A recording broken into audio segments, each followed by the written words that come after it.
Okay, so here is the measurement standards chart. And I only have 6 antibiotics on here, so I made it smaller. There are a lot of antibiotics you can choose from. I only chose to put 6, so instead of having this huge chart on your PowerPoint, I cropped it to just show the 6 antibiotics that you guys would have put on your Mueller and Agar. And I chose gentamicin, ciprofloxacin, levofloxacin, cefepime, aztreonam, and meropenem. What you're seeing underneath each antibiotic is what the little abbreviation would be on your antimicrobial disc. Okay? So they can't, of course, fit the whole word, so they have little codes for each antibiotic. This is how every antibiotic works.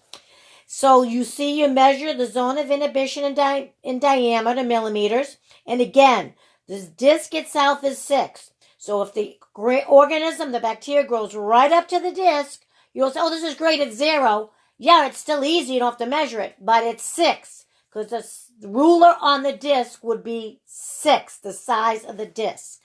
So as you can see, for gentamicin, if your zone of your diameter is over 15 or equal to 15, you have sensitive.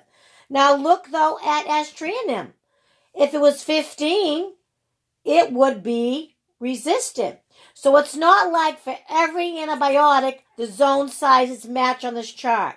So that's why for every antibiotic, you have to write down your number and then come to this chart. Because you can't say, oh, it's always, if it's over 15, it's always sensitive. No. Every antibiotic is different.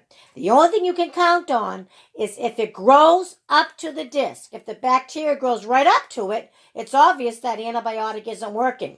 So always a zone of 6 millimeters will always be resistant. If the bug can grow up to the antibiotic on the disc, obviously it can't work. It's like, woo, we don't care if this is here. We're going to go right up to it because it can't inhibit it and it can't kill it. All right? So that is true. If it grows right up to the disc, you can say, I know, doctor, this antibiotic's not going to work. I don't have to measure it. I know it's 6 millimeters because that's the size of the disc and it's resistant. Never, ever would an antibiotic be intermediate sensitive if the bacteria can grow up to it. It doesn't make sense.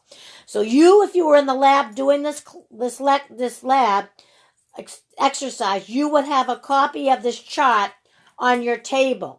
So you guys would all share it. You'd write your results on your little lab report, and then you would check out and write down what each antibiotic is, if it's sensitive, intermediate, or resistant, using your millimeters